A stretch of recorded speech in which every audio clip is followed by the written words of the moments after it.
The first lesson Montana taught me was how deceptive distances could be. On paper, Ridgewood Ranch lay about 23 miles from the small town of Windhaven. In reality, the drive felt like I'd left every smart choice I'd made lately far behind. My phone dropped service just 10 minutes past the last gas station. The blacktop gave way to gravel, then dirt, and finally slick mud as a sudden downpour hit. By the time my old sedan sputtered and quit next to a sagging fence post, I had barely any battery left, 0 bars, and my shoes were soaked through. 3 weeks earlier, I'd been in a sleek Chicago conference room listening to a VP named Diane explain corporate restructuring and future priorities.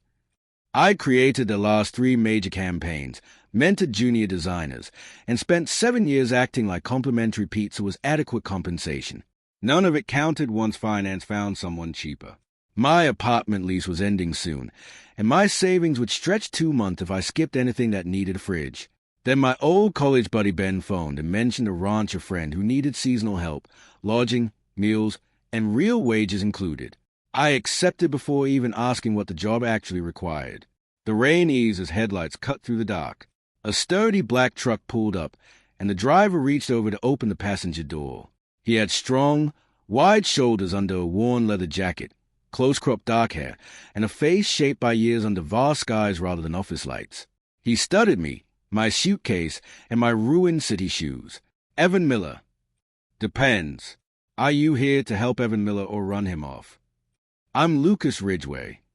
His tone was steady and low, no unnecessary words or forced grin. I climbed in, trying not to soak the seat. Good.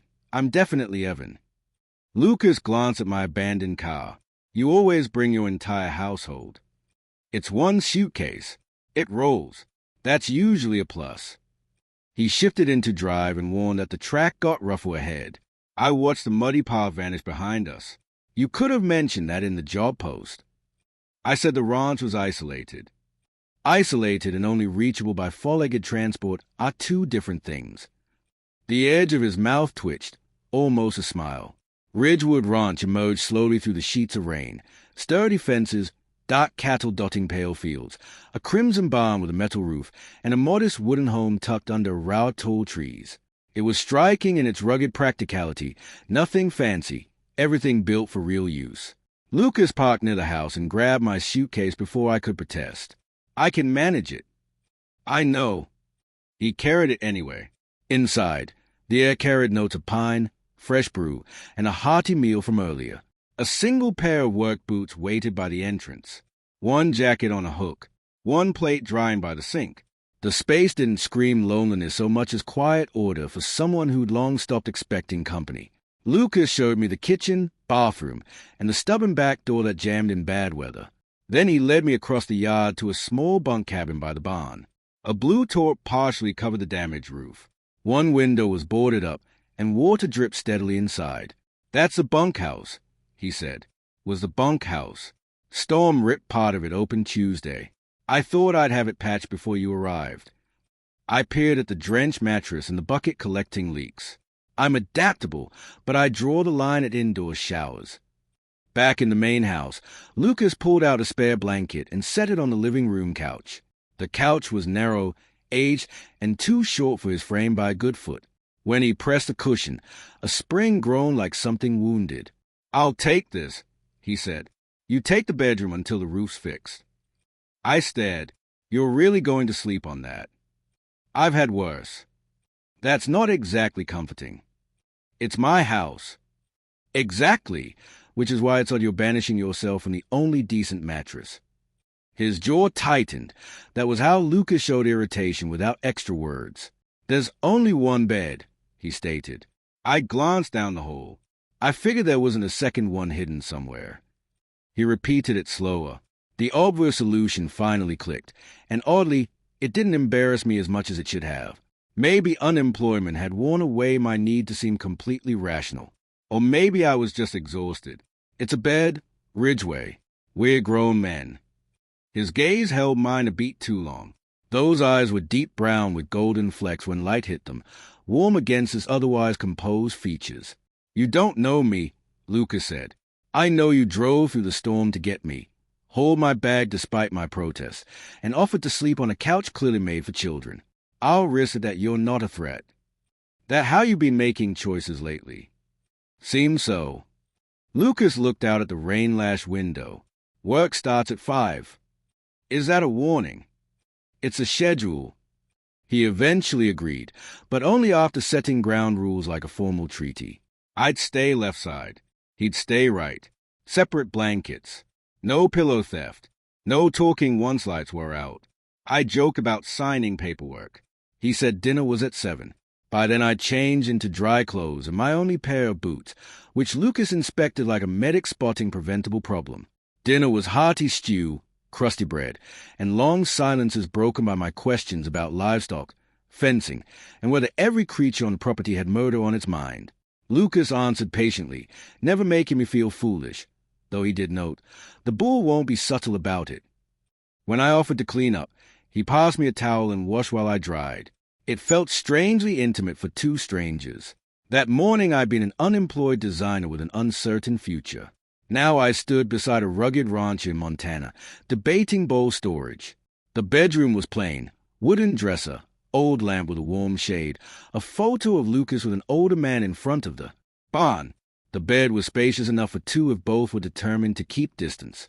Lucas changed in the bathroom and returned in a simple tee and lounge pants, hair still damp. He seemed more like a man who'd carried heavy burdens alone than the ranch owner. I took the left. He took the right. We built a blanket wall between us, and he killed the light. Rain pattered softly against the glass. For a while, neither moved. I sensed his rigid control, hugging the mattress edge. There was nearly a foot of space, yet the bed dipped under his weight, keeping me aware of him in the darkness. His breathing stayed too even for real sleep. I should have been worrying about the 5 a.m. start, my broken car, or another impulsive choice. Instead, I wondered why Lucas Ridgway worked so hard not to occupy space in his own bed. Do you always sleep that close to falling off? I asked. A pause. I thought we agreed no talking after lights out. So you do remember your own rules. Another longer pause. Only when there's a reason to be cautious, he replied. I stared into the dark, unsure if he meant the gap between us or something unspoken. At 4:58 the next morning, I learned Lucas didn't need alarms. His body was tuned to the herd. He rose smoothly, flicked on the lamp, and said, 2 minutes. I cracked one eye. For what? Work. I thought 5 was when normal people considered coffee. It's already made. That motivated me. I threw on yesterday's jeans and followed him into the dawn-lit kitchen. 2 mugs waited on the table. Mine was a sturdy blue enamel with a white rim, old and battle-tested. That one's yours, Lucas said. Why? Only one without chips. I sipped and almost choked. You drink it this strong on purpose. Like what? Like punishing the water. He glanced over his mug. Sugar's in the jar. By 5:15 I understood early bedtimes. The air was crisp enough to regret damp hair, and the sky was just beginning to lighten over the peaks. Lucas handed me gloves, pointed out feed buckets, and described the routine as if I knew cattle terminology. I didn't. My first bucket spilled before 10 feet. A curious heifer nudged me, and I landed in the mud while Lucas watched from the gate. He didn't laugh. That somehow made it worse. You can laugh, I told him. I'm checking if you're injured. My pride might not recover. He offered a hand. That wasn't in the job description. Lucas never babied me, but he also didn't let me wander into real danger. He taught me how to move safely around the animals, check troughs, and secure gates. When I wrapped rope wrong around my hand, he grabbed my wrist instantly. Never that way. His voice sharpened. He adjusted my grip, his palm warm. If it bolts, it'll take your hand. Handy info to mention before handing me the rope. I figured you'd let go. I've been told that's a skill of mine. His eyes met mine, and the quip fell heavier than intended. By breakfast my back throbbed, boots were caked, and I developed a grudge against a feisty young stay. Lucas made eggs and bacon while I sat pretending not to watch his efficient movements. He placed the blue mug beside my plate again. You kept it going, he said. The mug or me? Both, so far. I added sugar while he watched disapprovingly. Some of us weren't raised on rocket fuel. He sat opposite, Some of us learned not to criticize the cook. Later, we repaired fencing in the north field. Lucas drove post with practiced power while I hold wire, trying not to stare at his rolled sleeves and dusty forearms. I told myself it was professional observation, then walked straight into loose wire. It sliced my palm. Blood welled fast. Lucas dropped his tool and was at my side before I could say I was fine. He led me to the truck, jaw tight like the fence had personally offended him. The first aid kit was behind the seat. He rinsed the cut, cleaned it carefully, and pressed gauze down. "It's minor," I said. "That's why we treat it now. You always this intense about scrapes. You always as stubborn about ignoring them." He secured the bandage with extra care. His thumb brushed my inner wrist, where my pulse raced. When he let go, the lack of contact was noticeable. "You can still work," he said. "How kind." "You're welcome." That afternoon, he brought me to the back office to review ranch paperwork. The space was buried in years of documents. An ancient computer hung beside an older printer. When Lucas opened the ranch site, I winced at the stretched cow photo and garish text. "You built this." "My cousin did." "Does your cousin dislike you?" Lucas leaned on the desk. "It functions. It looks like the site is holding your livestock ransom." I pointed out broken elements, missing forms, and poor images. Lucas listened quietly. "I could overhaul it," I offered. "You were hired for fences."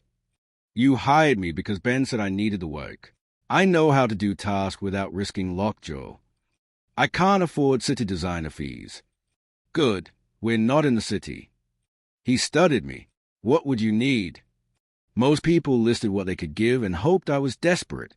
Lucas waited for my terms: fair hourly rate and permission to remove the screaming red text. We negotiated somewhere between reasonable and determined. That evening, while Lucas checked the herd, I shot photos of the barn in golden light. He returned to find me low by the fence, framing the mountains. "You're in manure," he noted. "It's soil." It was soil this morning. I stood too fast and slipped. Lucas caught me around the waist, pulling me against his solid chest.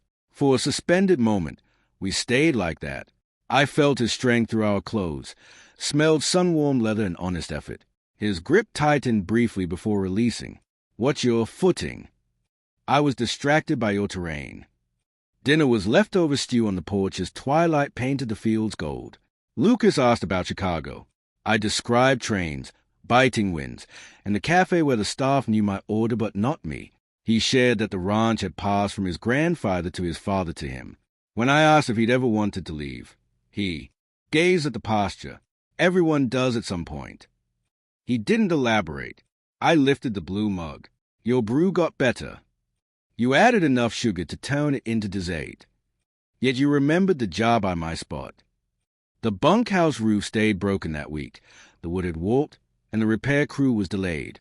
Lucas delivered the update while we did dishes, facing away. "Could be 10 days. I'll survive the mattress." "You don't have to. We already covered this. The couch isn't terrible." A metallic protest sounded from the living room. I passed him a plate. "Ridgway, I've slept beside guys with worse attitudes and less regard for my back. We'll manage." His fingers paused under mine on the dish. 10 days, he repeated. It sounded more like a boundary than comfort. That night we bent the rules. Lucas read by lamplight with a worn book. I answered messages until service died. When lights went out, we still talked about the feisty steer, the new site, and whether my boots were salvageable. I drifted off facing him. I woke to warmth against my back and twisted covers. I'd cross a divide. Lucas lay near enough that his breath brushed my neck. One hand rested close on the blanket. I stayed motionless, unsure how to move. His breathing shifted. He was awake. His fingers flexed but didn't withdraw right away. "I stole your side," I whispered. "You stole the blanket first." Sounds like blame shifting. His hand lifted slowly, leaving cool air behind. He edged away. Outside, a gate rattled. "Roof repairs will take longer," he said, not meeting my eyes. "Looks like you're here a bit more." I expected annoyance. Instead, I caught a faint note of relief. By the end of week 1, I could open gates without losing the troublesome stare, stack sacks without mishaps, and read Lucas's tone. A flat Evan meant I'd misheard instructions. A sharp one meant danger. The quiet version, used when he found me tweaking the site late at night, meant concern he wouldn't voice. He leaned in the office doorway, arms crossed, planning to rest eventually. Morning still hits at 5. Your site still tells people to fax orders. This is urgent. The updated site came together quicker than expected. I swapped blurry shots, streamlined forms, and wrote copy that felt personal. Lucas fought every mention of himself. He okayed landscape and animal photos, even the stubborn stare, but vetoed one of him mending fence. Customers buy beef, not my story. You're standing in great light with sleeves up. That's basically marketing gold. He gave me a look. Delete it. I move it to a hidden folder. The blue mug became mine by default. Mornings brought the sugar jar beside it. Soon there was milk in the fridge despite his black coffee preference. By Friday, Porch Coffee already had sweetener and cream. You're catching on, I teased. I'm avoiding arguments. That's how all great partnerships start. He nearly dropped his mug. I hid my smile and watched light play across the grass. The mugs always sat side by side on the rail, like the house had quietly expanded. The new site brought 4 orders quickly, including one from a Bozeman eatery Lucas had pursued for ages. He read the email twice and passed me his phone for verification. They want to talk Monday. I said, I can read. You're looking at it like it proposed. They never replied before. Your old site looked infectious. He shook his head, but relief showed. That afternoon he asked me to review delivery figures with him. The first, what do you think? By dinner my notes filled his desk, and he stopped clearing them. Ruth's Cafe sat on Windhaven's main corner under a weathered sign for fresh pies and real coffee. Ruth eyed me, then Lucas, and said, So you're why he bought milk. Guilty, Ruth. Lucas briefly closed his eyes. I liked her instantly. She was petite, silver-haired, and lightning fast behind the counter. She served me pie en aste and checked if Lucas was feeding me right. He brews coffee like a dare, I said, yet you're still here drinking it. I've adjusted. Ruth noticed the blue mug I'd brought. When Lucas stepped out to unload supplies, she whispered he hadn't hosted anyone in the house since his father passed. I'm not exactly a guest. The bunkhouse roof failed. That roof's leaked for years. I watched Lucas lift crates. He blamed the recent storm. The storm worsened it. Her face softened. Lucas fixes what he can reach. The rest takes time. When he returned, he eyed us suspiciously. What did she say? That your coffee is a local offense. Ruth smiled, among other things. 2 mornings later, a calf went off feed. Lucas spotted it from across the field and called the vet Dr. Hayes. The vet arrived neat and smiling, shaking my hand and joking about city life. Lucas didn't smile. He stayed close to the calf, answering curtly. When the vet asked me to hold the bag, Lucas took it instead. After the visit, Dr. Hayes invited me to the town fair, music, food, pie contest. Ruth acts like she doesn't care about winning, he said. You should join. Is working, Lucas cut in. Dr. Hayes raised a brow. On a Saturday night. Depends on chores. I turned to Lucas. Do the cattle take weekends? No, Dr. Hayes grinned and said he'd text details. Lucas checked the water twice after he left. That evening when the vet returned for supplies, I offered Porch Coffee. The moment Lucas rounded the corner and saw the blue mug in Dr. Hayes' hand, he froze. That's Evans, he stated. Dr. Hayes looked amused. Didn't realize cups had owners. They don't, I said quickly. Lucas took it, rinsed it, and set it by my usual spot, handing the vet another without comment. Later I asked, I can share a cup, you know. He had his own. You always claim drinks from people you like.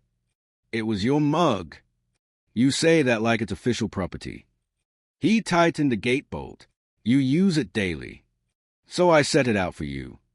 The words carried unexpected weight. Lucas looked away. Hand me the smaller wrench. I passed it silently.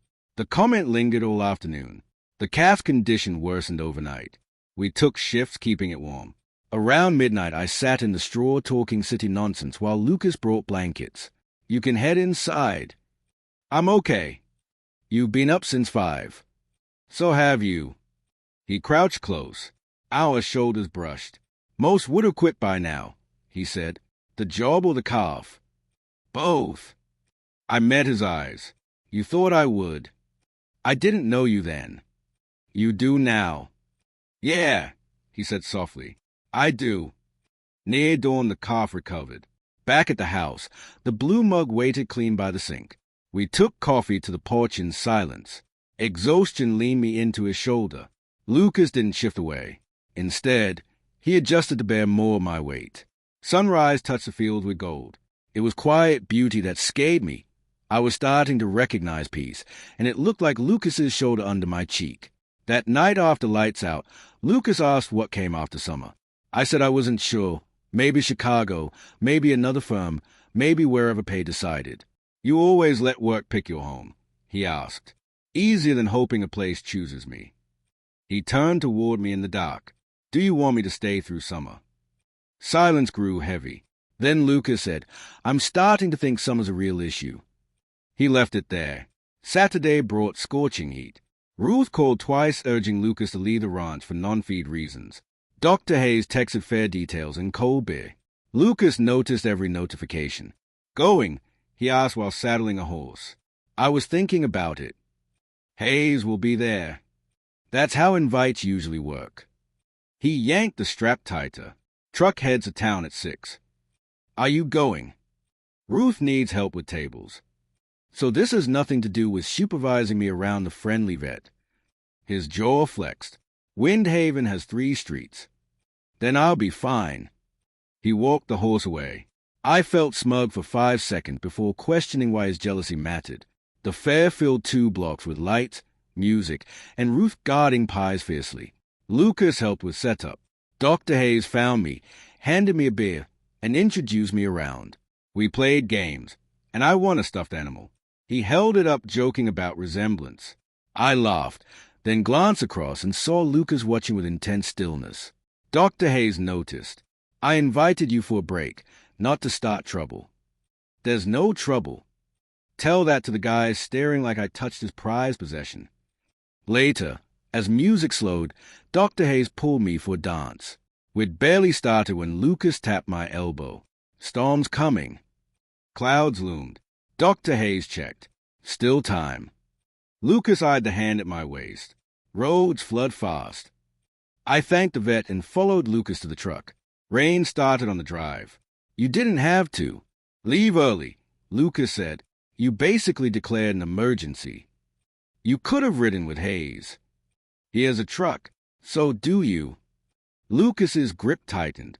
You seem to be enjoying yourself. I was. The word fell flat. I faced him. You basically asked if Hayes was my type. I didn't. You've been asking without words. Rain poured. His easy company, Lucas said. Official vet opinion. Smart, outgoing, local, owns his own mug. Lucas glanced over. You noticed. It was obverse. Lightning flashed. Is he? Lucas asked quietly. Is he what? Your type. The question hung under the downpour. I studied his tense profile. I thought you didn't care who I spent time with. He swallowed. I didn't say that. The truck hit water and swerved. He corrected and slowed. A branch blocked part of the road. There's a storage shed nearby, he said. We'll wait it out. Inside the open-sided shed, thunder echoed. We were drenched. Lucas removed his hat. His shirt clung to his frame. So, I broke the silence. What is my type? Lucas leaned against the post. How would I know? You've been observing.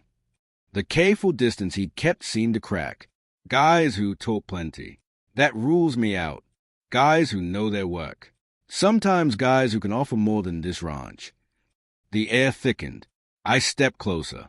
You keep deciding what this place means to me. It's a summer gig. That's not what I asked. You didn't ask. Fine. Why did you care that Hayes had his hand on me? Lucas's gaze dropped to my mouth. Evan. That tone again, the dangerous one. Because of the storm. No. Rain hammered overhead. We stood close enough to feel each other's heat. Lucas raised a hand toward my face, then halted. I could have closed the gap. Tell me to step back, I said. His knuckles brushed wet strands near my temple. I should. That's not the same. His breath changed. For a second I thought he'd kiss me. Then he dropped his hand and retreated. You work for me. The practical words stung more than outright refusal. I nodded and looked at the rain. Lucas said my name, but I moved to the truck. We drove home in heavy silence, the cab thick with everything unsaid. We went to bed wordlessly. Lucas faced the wall. I stared at the ceiling as thunder faded. When I finally slept, I dreamed of moving boxes and my father warning not to settle in. I woke gasping, clutching sheets. Lucas turned at once. Evan. His voice was sleep-rough. He reached across and took my wrist, thumb on my pulse. He didn't press for details, just said, "You're here." The room settled. Darkness, soft rain, Lucas beside me. "For now," I whispered. His hold strengthened. Then he drew me closer. My forehead met his chest. His arm wrapped around me carefully, like I might vanish. I should have pulled away. Instead, I matched my breathing to his heartbeat. Morning came gently. I woke with my face against his shirt, leg tangled with his arm secure around my waist. His eyes opened. Neither moved. His gaze fell to my lips. He leaned in slowly. My phone buzzed. We jerked apart. The message. Chicago wanted an interview Monday. Lucas saw it. His expression shuttered. For the rest of the day, he acted like the message had reset everything. No mention of a near kiss or sleeping close. He only asked about interview timing and if my laptop worked. He created extra chores that didn't exist before. By evening, he waited until I was in bed to enter and hugged the edge again. The interview went smoothly. That was the issue. They offered remote at first, then in-office by 4. Good pay. When it ended, Lucas appeared with 2 mugs, handing me the blue one. How was it? They want another round. That's good. He said it too fast. 2 days later, my repaired car arrived. Lucas had paid part of the bill. You weren't supposed to bring it early. Finished sooner. You paid for my car. Part of it. You need reliable transport. Back where? Chicago, if they offer. The words hung. You've already decided I'm leaving. I decided you shouldn't lose chances because of a breakdown. That's not what I asked. He stayed silent. You're great at dodging the real question. What do you want me to say? Why you're pretending the last weeks didn't matter. You have a job offer coming. I stepped closer. Did you send them my portfolio? His silence confirmed it. You fixed my car so I could go. You prepared my exit. I prepared options so you weren't trapped. Did you consider I might want to stay? His face stilled. The pause was telling. I turned away. He caught my arm gently. Evan, you fixed everything for my departure. I fixed it so you wouldn't stay out of necessity. Maybe I wanted to stay for you. The hurt flashed briefly in his eyes. Everyone wants an exit eventually. The words hit old wounds. My father's warnings, past relationships where I left first. I packed while Ruth visited. He's a fool, she said. He's thorough. She explained Lucas believed love meant never asking others to sacrifice. I left at dawn. Lucas stood by the truck looking exhausted. The blue mug steamed on the rail. He only asked about gas and roads. I washed the mug, left it inside, and drove away. Chicago felt familiar yet empty. I took the freelance offer instead of permanent. Tessa listened to the whole story. I turned around and drove back west. Ruth said Lucas had headed east with the mug. I caught him at a roadside stop 10 miles out. He looked worn, holding the blue mug. You came back. So did that.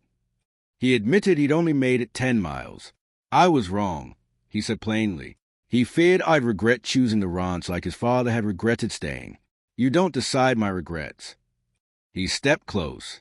I don't need another worker. I need you in the mornings. Your paper's on my desk. Your sarcasm with the cattle. I want you here. I set the mug aside. Can I kiss you? Yes. The kiss started tentative, then deepened with certainty. Miles of distance melted. We returned to the ranch. The bunkhouse was fixed, but I turned a room into my workspace with his fence photo framed. We formalized our partnership with contracts and honest talks. By next summer, Ruth gave me a new mug. The old blue one stayed on the rail, dented from the journey. Lucas still rose early. I still complained, but he made my coffee perfectly now. Some mornings we talked on the porch. Others we sat quietly, shoulders touching as the ranch stirred. I once thought home was where you stopped fleeing. Lucas showed me it's where someone notices you're gone and keeps your coffee waiting anyway.